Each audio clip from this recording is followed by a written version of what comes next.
Yo, what is going on, guys? Welcome back to another video. So we had a pretty big bombshell drop this morning as the Bruins management had a little bit of a media session. And in that, Cam Neely kind of called out Jeremy Swayman when he said, I have 64 million reasons why I'd be playing right now if he was Jeremy Swayman. Basically insinuating that the current offer that the Boston Bruins are sending out to Jeremy Swayman's camp is an 8-year, $8 million contract. So I kind of wanted to dive into this situation because it's obviously the number one story in the NHL. We're goddamn like a week away from the Bruins' first game. So let's get into it. And up first with this statement, I just got to say right off the bat, this is insanely unprofessional from the Boston Bruins, who are kind of looked at as the class of the NHL, considering they've just been so competitive the last like 15 years. This is crazy. From Cam Neely to be saying this, kind of waging this public media war, is just without a doubt unprofessional. I think Kevin Weeks put it pretty nicely. Never a good look for former players turned coaches or management to belittle or begrudge players publicly nor privately. The players are the product. And yeah, I know that he said that he wasn't going to reveal Jeremy Swayman's ass, but to basically be like, we're offering $64 million. He knew that he was probably going to get the Boston Bruins fans on his side by doing that. Absolutely unprofessional, especially considering Cam Neely is a former Boston Bruins player. He's negotiated contracts with the Boston Bruins before, and I'm sure he didn't take the most team-friendly deals every single chance that he got. That right off the bat is extremely unprofessional. Now, when looking at the actual offer on the table, 8 years, $8 million, it is obviously a serious offer when looking at what other goaltenders got recently, and when looking at what Swayman has done since entering the NHL, at least on a per-game basis, he's definitely worth around $8 million when looking at him both regular stats, the 919 in 4 seasons, as well as the advanced stats also being very strong in 2024 and 2023. He was definitely a top 10 goalie in terms of goals saved above replacement, goals saved above expected. He has definitely delivered on his end of the bargain.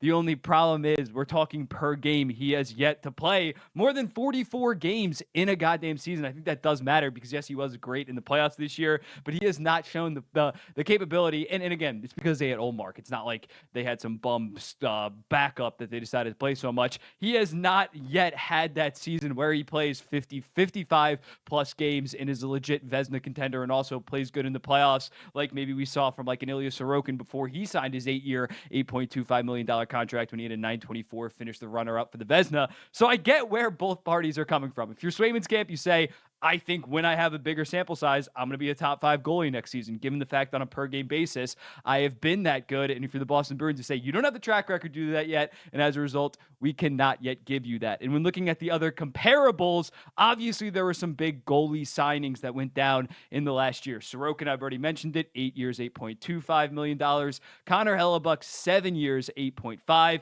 UC Saros, 8 years, 7.74. You got to be absolutely elated if you're a Predators fan looking at that deal. So when looking at the comparisons, I do think Swayman deserves to kind of be paid in that range. As a result, 8.8 by 8. Does he deserve north of 8.5? That is the main question, because apparently Neely also said that Swayman is trying to reset the goalie market. If by reset the goalie market, he means go north of Connor Hellebuck's, I can see where he's coming from. If he's saying reset the market by approaching Carey Price's 10.5 or going north of that, I think it's absolutely ridiculous. I think when looking at Jeremy Swayman, we should not use the Connor Hellebuck deal as a comparison, given the fact that Swayman's 6 years younger than Connor Hellebuck. I tweeted this out basically saying that the Jets, I think the Hellebuck deal is going to be a very good deal, but Hellebuck's best days are probably behind him, considering the fact that he's 31. Meanwhile, for the Bruins, these are going to be Swayman's best deals. I think Hellebuck is going to be the better goalie the next 3 years, but throughout the duration of both of their deals,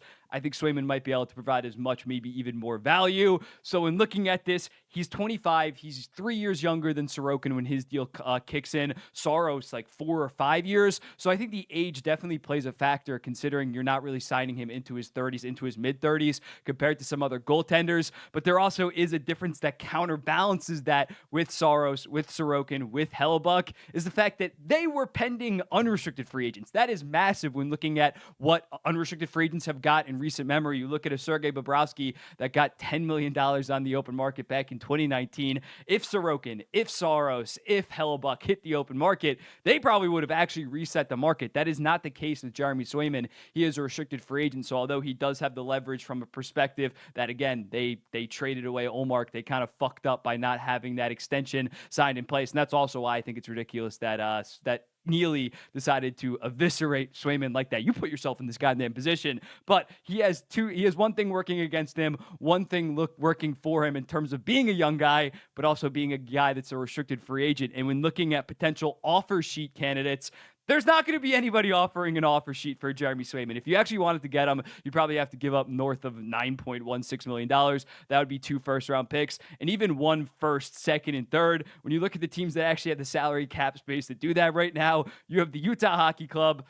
I don't think that they're going to leverage a first-round pick, and I think they trust Connor Ingram a decent amount. The Sharks, they just got Askarov in that first-round pick is going to be top 4 most likely. Calgary Flames got Dustin Wolf, and they're going to stink this season. The Anaheim Ducks, Lucas Dostal can hopefully be the guy down the line, and again, they're probably not going to be that good this season. In the Blue Jackets, yes, they maybe don't have an answer long-term for goaltending right now, but they are projected to pretty safely be a bottom 5 team in the NHL. So it's not like Swayman has this threat of hitting unrestricted free agency of someone actually offer sheeting him. That time has completely gone in terms of an offer sheet actually appearing for Jeremy Swayman. Now, in looking at the Boston Bruins salary cap situation, I feel like this is important to bring up. The Bruins right now have around $8.6 million when you look at the fact that Brandon Bussey is on a $775,000 deal. They don't have 7.8 because once they send down Bussey, that opens up that money. They have around $8.6 million. So it's not even, they couldn't even pay Jeremy Swayman if he wanted north of $9 million as of right now. And rightfully so, they are kind of trying to wait out for him to accept this $8 million, $8.25, $8.5 million, considering the fact that they have to move some pieces around. How I think that this ends up is I think that he's going to be signed. I think it's going to happen. And I think you got to realize if the Spin and Chicklets report was true about 4x6.2 or anything that they were offering this bridge deal, the fact that now they're offering an 8-year deal at $8 million means that there is some progress. And I'm sure there's some progress on Swayman's side that maybe he's come down from 9.5 to 9.25 to 9. So in looking at it, I still think they're going to get something done between 8 years, 8.25 or 8.5. Maybe it's only a 5 or 6 year deal, so Swayman can kind of re-hit the market at 30 years old to get that another 8-year deal. But I think it's only going to be between 8.2 and 8.5. I think the Sorokin deal is a good comparison for a guy like Swayman, but you got to realize when Sorokin signed his deal, he was coming off again a Vezina runner-up season, and the season before he played 53 games and had a 925 when he signed that deal. And Sorokin's deal kicks in this year, not last year. So when looking at it, when Sorokin's deal hit, although he is 3 years older, he was coming off a better season than, say, a Jeremy Swayman. So Jeremy Swayman is 3 years younger. He has that going in his direction.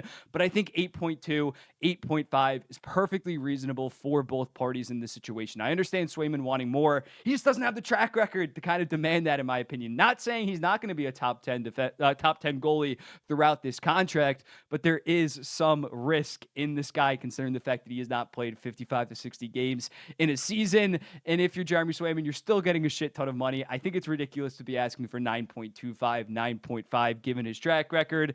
Shesterkin's going to reset the market entirely, but he's a guy that the last 3 years, there's not really an argument that he hasn't been the best regular season and playoff goalie in the entire NHL the last 3 years. In my opinion, he's kind of in a tier of his own. Hellebuck is as good in the regular season, but not nearly good as playoffs. So I'm looking at Shesterkin. I think he's going to get 10.5, maybe even $11 million. But Swayman is definitely more so in that Sorokin, Saros, and a 31, 32-year-old Connor Hellebuck level of tier. So as a result, I think 8.5. If I'm the Boston Bruins, I'm definitely not going north of $9 million.